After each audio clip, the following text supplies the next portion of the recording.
कक्षा 10वीं गणित अध्याय 9 देख रहे हैं। त्रिकोणमिति के अनुप्रयोग। इस इकाई में से 4 नंबर के क्वेश्चन आएगा। ये प्रश्न बैंक से लिए गए क्वेश्चन है, बहुत इंपॉर्टेंट क्वेश्चन हैं। पहला क्वेश्चन था भूमि के बिंदु से जो मीनार के पास बिंदु से 30 मीटर दूरी पर है, मीनार के शिखर का उन्नयन कोण 30 अंश है, तो मीनार की ऊंचाई ज्ञात कीजिए। सर्वप्रथम हम ऊंचाई और दूरी के सवाल हैं, इनको करने के लिए सबसे पहले हमें चित्र बनाते बनना चाहिए, और चित्र जैसे बन जाएगा तो सवाल अपना आसानी से हो जाता है। तो लिखा हुआ था भूमि के बिंदु से जो मीनार के पास बिंदु से 30 मीटर दूरी पर है। तो हम सबसे पहले तो एक जमीन बनाते हैं। ये भूमि बनाया हमने, मान लिया ये भूमि है। इस पर मीनार बना दी हमने, मान लिया ये भी मीनार है। वो कह रहा मीनार के पास बिंदु से तल वाले बिंदु से 30 मीटर दूरी पर कोई बिंदु है, मान लीजिए सी बिंदु है। यहाँ से हम मीनार के शिखर को, जो ऊपर वाला शिखर कहलाता है मीनार का, इस मीनार के शिखर को देखते हैं। तो हमारा 30 अंश का उन्नयन कोण बनता है। मीनार की ऊंचाई क्या करो, मान लीजिए है 6 मीनार की ऊंचाई। हम यहाँ लिखेंगे त्रिभुज एबीसी में हम देख रहे हैं जी इस कोण के सामने का लंब है समभुज और जी आधार है, और लंब और आधार tan में आते हैं। tan थीटा बराबर लंब बटे आधार, फार्मूला हम जानते थे। tan थीटा का मान हमें दे रखा 30 अंश, लंब का मान है और आधार का मान 30 है। हम जानते हैं tan 30 का मान 1/3 का वर्गमूल 3 होता है, बराबर है 1/30। अब हम त्रिक गुणा करेंगे तो करनी 3h बराबर 30, या त्रिक गुणा इसका इससे गुणा किया से आया, इसका इससे गुणा किया आया। त्रिक गुणा किया हमने, त्रिक गुणा से आया जी। आगे h बराबर 30 बटे करनी 3, ये 3 यहाँ गुणा करा भाग करेगा, ये पक्षांतर करने से आया। हम कह देंगे जो ऊंचाई होगी मीनार की वह है क्या होगी, ये मीटर में है तो मीटर लिखेंगे, मीटर में दिया था ये। तो हम बात करते हैं यही हमारा आंसर होगा, और उत्तर भी लग सकते हैं जमा करके कि मीनार की ऊंचाई है 30 बटे करने 3 मीटर होगी। क्वेश्चन नंबर 2, आंधी आने से एक पेड़ टूट जाता है। टूटा हुआ भाग इस तरह मुड़ जाता है कि पेड़ का शिखर जमीन को छूने लगता है और इसके साथ 30 अंश का कोण बनाता है। पेड़ के पास बिंदु से दूरी जहां पेड़ का शिखर जमीन को छूता है 8 मीटर है। पेड़ की ऊंचाई ज्ञात कीजिए। हाँ, सबसे पहले हम इस सवाल करने के लिए चित्र बनाने जा रहे हैं। मान लीजिए ये जमीन है, इस पर पेड़ है, मान लीजिए पेड़ की ऊंचाई यहाँ तक है ये। लेकिन होता क्या है, आंधी आने से पेड़ टूट जाता है और जमीन पर रखा जाता है। ये वाला टूट करके यहाँ रखा जाता है। ये पेड़ था हमारा, पेड़ का जो शिखर था, पेड़ का शिखर था वो, लेकिन यहाँ कैसे टूट जाता है, यहाँ रखा जाता है। मान लीजिए ये ए है और ये बी है और ये सी है। यहाँ पर ये टूट के जमीन पर रखा है, ये कोण 30 अंश का उन्नयन कोण बन रहा है, और इस बिंदु से यहाँ तक की दूरी हमें 8 मीटर दे रखी है। पेड़ की हमें ऊंचाई ज्ञात करना है। मतलब मान लीजिए ये यहाँ से ए से बी तक की जो दूरी h है और ये दूरी x मान ले रहे हैं हम, तो h और x को ज्ञात करेंगे और जोड़ देंगे तो पेड़ की ऊंचाई हो जाएगी। इसके लिए हम सवाल करने जा रहे हैं। त्रिभुज एबीसी में देखिएगा हमें ये भुजा के आते हैं और ये क्या करना है, ये लंब है, इस कोण के लिए लंब है, ज्यादा है तो tan थीटा लगाएंगे हम। एबीसी में tan थीटा बराबर लंब बटे आधार। हमें tan थीटा का मान दिया है 30 अंश, लंब h है और आधार 8 है। हम जानते हैं tan 30 का मान 1/3 होता है, बराबर 1/8। त्रिक गुणा करेंगे हम, करनी 3h बराबर 8 का मान हो जाएगा। तो h का जो मान होगा 8/3, इसको समीकरण नंबर 1 कह दिया। अभी एच मिला एक्स और ज्ञात करेंगे तो दोनों को जोड़ देंगे हम। तो देखिएगा हम कहते हैं जे हमारा कर्ण है और जे आधार हमें ज्ञात है। कर्ण और आधार आते हैं हमारे काश में, तो हम लिखेंगे उन्हें त्रिभुज एबीसी में cos थीटा बराबर, हम जानते थे आधार बटे कर्ण होता है। cos थीटा cos थीटा मान हमें 30 अंश दिया है, आधार का मान 8 दिया और कर्ण को हमने x मान रखा है। हम जानते हैं cos 30 का जो मान होता है करनी 3/2 होता है बराबर 8/x। फिर गुणा करेंगे, इसका इससे गुणा करेंगे, करनी 3x और 2 का 8 करेंगे, 8 दूनी 16 हो जाएगा। तो जो x का मान आएगा वो है 16/3। मीटर में कहेंगे, ये भी मीटर में होगा। समीकरण नंबर 2 कह दिए। अब यहाँ पर लेंगे पेड़ की ऊंचाई बराबर, पेड़ की ऊंचाई बराबर h धन x होगी, j और j होगी। h का मान हमने निकाला था 8/3 धन ये निकाला हमने 16/3। दोनों के हर का मान हर को एक बार लिखेंगे और ये क्या होगा 8 धन 16, 24/3 मीटर। और आगे भी कर सकते, इतना भी चाहिए, परिमीकरण करने पर आगे भी आंसर आ सकता है। क्वेश्चन नंबर 3, 7 मीटर ऊंचे भवन के शिखर से एक केबल टावर के शिखर का उन्नयन कोण 60 अंश है और उसके पाद बिंदु से अवनमन कोण 45 अंश है। टावर की ऊंचाई ज्ञात कीजिए। तो इसके लिए भी सबसे पहले चित्र बनाएंगे। हल लिखा हमने, लिखा होता 7 मीटर ऊंचे भवन के शिखर से एक केबल टावर के शिखर का उन्नयन कोण 60 अंश है। तो हम मान लेंगे जो भवन है और जो केबल टावर है दोनों ही जमीन पर होंगे। हमने मान लिया ये जमीन है और जमीन पर एक भवन दिया है 7 मीटर ऊंचा। ये भवन मान ले रहा है, ए भी भवन है और इसकी ऊंचाई 7 मीटर है। दूसरा क्या है, एक केबल टावर है, मान लिया हमने ये सी डी जो है हमारा केबल टावर है। चित्र बनाते हैं तो सवाल करते हैं। अब सवाल कहता है कि शिखर का उन्नयन कोण 60 अंश है। मान लीजिए हम भवन पर यहाँ ऊपर खड़े हैं तो सीधे इस प्रकार देखेंगे, हम यही लाइन के अनुदेश देखेंगे और ऊपर देखेंगे तो उन्नयन कोण बने कितने का बन रहा है हमारा 60 अंश का। यदि हम इसके शिखर को देख रहे हैं केबल टावर के तो ये 60 अंश का उन्नयन कोण बन रहा है। फिर वो कह रहा है यहीं से हम यदि इसके पाद बिंदु को देखेंगे तो जो 45 अंश का अवनमन कोण बन रहा है, ये जो कोण बन रहा है 45 अंश का अवनमन कोण बन रहा है। हमें मालूम था, छोटे बच्चों में पढ़ा था हमने, जब दो समांतर रेखाओं को एक तरीके से काट दिया तो एकांतर कोण बराबर होते हैं और जो 45 है डेफिनेटली भी 45 अंश होगा। हमें क्या करना है, केबल टावर की ऊंचाई ज्ञात करना है, यानी सी से डी तक की हमें जो ऊंचाई है वो ज्ञात करना है। यहाँ से लेकर के यहाँ तक की ये ऊंचाई ज्ञात करना है, ये ऊंचाई ज्ञात करना है। यानी इसको ज्ञात करने के लिए हम क्या करेंगे,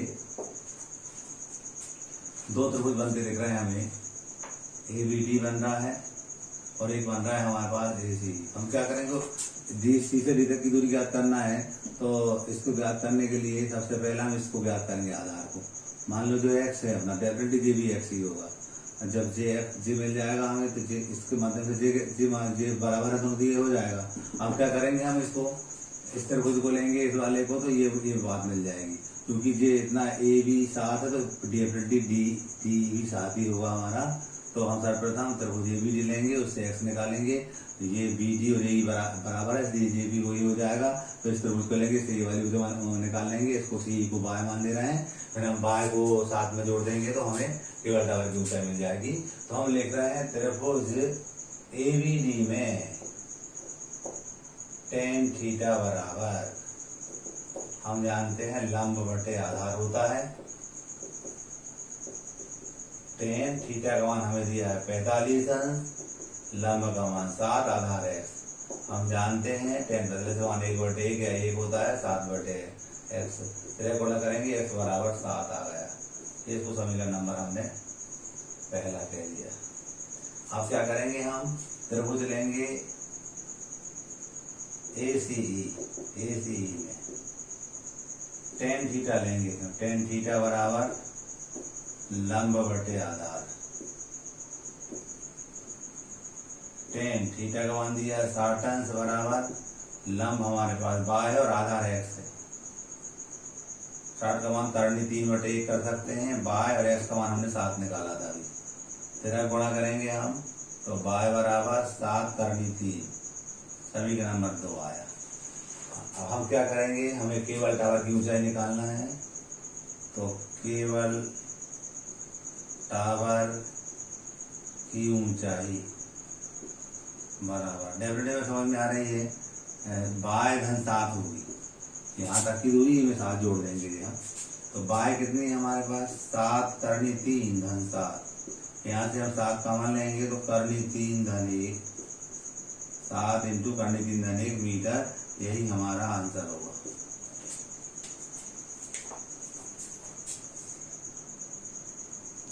क्वेश्चन नंबर 4, भूमि के एक बिंदु P से एक 10 मीटर ऊंचे भवन के शिखर का उन्नयन कोण 30 अंश है। भवन के शिखर पर एक ध्वज लहराया गया है और P से ध्वज के शिखर का उन्नयन कोण 45 अंश है। तो ध्वज दंड की लंबाई एवं बिंदु P से भवन की दूरी ज्ञात कीजिए। जितने भी ऊंचाई दूरी के सवाल होते हैं सबसे पहले उनका चित्र बनाना पड़ता है। हम चित्र बनाने जा रहे हैं। ये हमने मान लिया भूमि है, भूमि पर कोई बिंदु P दे रखा, हमने P बिंदु ले लिया है। 10 मीटर ऊंचे भवन के शिखर को कोई भवन है, हमने मान लिया ये भवन है हमारा, ए भी भवन मान लिया है। भवन का ये शिखर होगा, शिखर का उन्नयन कोण कितना दे रखा हमें 30 अंश। भवन के शिखर पर एक ध्वज लहराया गया है, मान लीजिए यहाँ से यहाँ तक ये है हमारा, ये ध्वज है, ध्वज लहराया गया है। मान लीजिए ABC मान लिया इसको हमने, और P से ध्वज के शिखर का उन्नयन कोण, यहाँ से फिर इस शिखर को देखेंगे हम, तो इसका जो उन्नयन कोण बनता है वो हमारा 45 अंश का है, 45 अंश का है। वो कह रहे हैं ध्वज दंड की लंबाई ज्ञात करो, इसको मान ले रहा है x है, j ज्ञात करना है, और बिंदु P से भवन की दूरी मान ले लो jx मान ले रहे हैं, और jx है, j भी ज्ञात करना है, x भी ज्ञात करना और x भी ज्ञात करना है। और हमें इस 10 मीटर दी है भवन की, जो ऊंचाई भवन माना था हमने वो 10 मीटर दी थी। करते हैं हम, देखिए हमें 2 त्रिभुज बनते दिख रहे हैं। त्रिभुज बन रहा है ABP, जिसमें कोण 30 अंश दे रखा, तो tan लगाएंगे क्योंकि हमें ये निकालना है। ये लंब है और ये आधार है, लंब आधार tan में आते हैं, ये कोण दे रखा था। हम लिखेंगे त्रिभुज ABP में tan थीटा बराबर लंब बटे आधार। tan ही क्यों लगा रहा है हमें समझ में आ रहा है, लंब दिया आधार ज्ञात करना, और एक कोण दिया है इसलिए लंब आधार tan में आते हैं। tan काट को सीधे मोटली tan लगाते हैं हम। tan 30 अंश बराबर लंब का मान 10 है और आधार का मान x है। हम जानते हैं इसका मान 1/3 tan 30 का मान 1/3 3 होता है, बराबर 10/x। फिर गुणा करेंगे तो x से कम x हो जाएगा, और 10 का ऐसे करके 10 करनी 3 मीटर हो जाएगा। हमारा ये समीकरण 1 भी कह दिया और ये आंसर हो गया 1। कौन सा आंसर हो गया, हम कहते हैं कि P से भवन के नीचे सिरे की दूरी हो गई। इसी टाइप से हम वो ध्वज बता इसकी लंबाई ज्ञात करने जा रहे हैं। तो त्रिभुज कौन सा लेंगे आप, BCP में, त्रिभुज BCP में tan थीटा बराबर लंब बटे आधार। थीटा का मान दिया 45 अंश, तो tan 45 अंश बराबर लंब हमारे पास जो पूरी बीसी भुजा है वो है हमारे पास h धन 10। यहाँ तक की 10 है और जी h धन 10 जी। हमने आधार क्या x है, आधार हमारा x है। टेन प्रतिशत का मान हम 1/1 लिखेंगे, 1 होता है तो 1/1 भी कर सकते हैं। h धन 10 बटे x का मान हमारे पास 10 करनी 3 है। तेरह गुणा करेंगे हम तो h धन 10, इसका इसका h धन 10 आएगा, इसका इसका करेंगे तो 10 करनी 3 आएगा। पक्षांतर करेंगे हम तो h बराबर 10 करनी 3 ऋण 10, h बराबर 10 कॉमन लेंगे करनी 3 ऋण 1 मीटर। आगे भी यहाँ करनी 3 1.732 रख देंगे तो वे और 1 घटा देंगे, 10 का गुणा कर देंगे, दूसरा आंसर भी सही और ये भी सही। इतना भी करोगे तब भी आपको कोई नंबर मिलेंगे। क्वेश्चन नंबर 5, एक बहुमंजिल भवन के शिखर से देखने पर 8 मीटर ऊंचे भवन के शिखर और तल के अवनमन कोण क्रमशः 30 अंश और 45 अंश है। भवन की ऊंचाई एवं दोनों भवनों के बीच की दूरी ज्ञात कीजिए।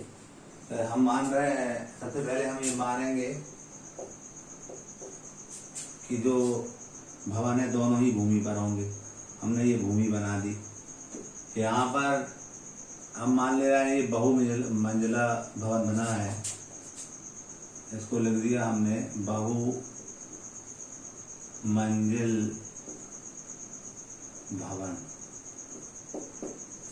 ये छोटा भवन है, एक भवन इस तरह मान लिया, ये दूसरा भवन है, इसका नाम हमने दे दिया ए भी था, ये हमने कह दिया CD है। एक बहुमंजिल भवन के शिखर से देखने पर 8 मीटर ऊंचे, इसकी ऊंचाई दी है 8 मीटर, 8 मीटर ऊंचे भवन के शिखर, इसका शिखर जे होगा, C वाला इसका शिखर होगा, शिखर और तल के अवनमन कोण 30 व 45 अंश। यदि हम बात करते हैं इसका अवनमन कोण, ये यहाँ से यदि हम यहाँ खड़े होकर के ए पर खड़े होकर कोई देखेगा तो इस प्रकार सीधे देखेगा। अब एक्चुअल में ये जो कोण बनेगा वो अवनमन कोण होगा और वो 30 अंश का है, ये 30 अंश का है। हमने BD के समानांतर एक रेखा हमने कौन सी चीज दी, C। ये जो है वो इसके पैरेलल भी है, तो ये रेखा और ये रेखा समांतर रेखा है, ये कोण एकांतर कोण होंगे इसलिए बराबर होंगे, इसलिए भी 30 अंश का होगा। क्लियर। आगे चलते हैं कि उसका जो तल का अवनमन कोण 45 का है, तो यहाँ से देखने पर ये जो कोण बनेगा तल के साथ, दूसरे भवन के तल के साथ, वो 45 का होगा। अब जब ये 45 तो डेफिनेटली ये वाला भी 45 अंश का होगा। चित्र बन जाता है। हमें क्या निकालना है, भवन की ऊंचाई, कौन से बड़े भवन की ऊंचाई है, ये 8 डेफिनेटली ये 8 मीटर हो जाएगी।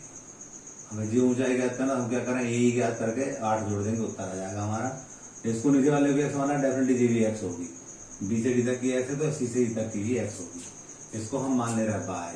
तो लक्ष्य क्या है हमारा, हमें भवन की ऊंचाई निकालना है, हमें बाय निकाल के 8 में जोड़ना, भवन की ऊंचाई हो जाएगी, बहुमंजिल भवन की ऊंचाई हो जाएगी, और दोनों भवनों के बीच की दूरी है ना, हमें x भी निकालना है। ठीक है, तो हम त्रिभुज ले रहे हैं ACE पहले, त्रिभुज ACE में ACE है, इसमें tan थीटा बराबर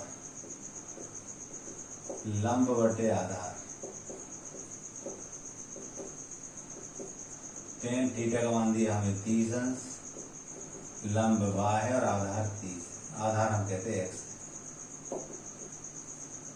हम जानते हैं tan थीटा का मान 1/3 होता है, ये y बटे x, तो पढ़ेंगे x बराबर करनी 3y। अभी आंसर नहीं आया, 2 अज्ञात राशियां हैं। अभी पहला त्रिभुज दिया, दूसरा लेंगे, अपने आप आंसर आएंगे। त्रिभुज कौन सा लेंगे हम, त्रिभुज ABD लेंगे। अब त्रिभुज ABD में tan थीटा बराबर लंब बटे आधार, थीटा का मान 45 अंश दिया है, लंब का मान हमें ABD में AB है यानी y + 8 है, लंब ये पूरा इस कोण के सामने ये भुजा है, ये भुजा यानी कि y धन 8 होगी, वो आधार क्या है x है।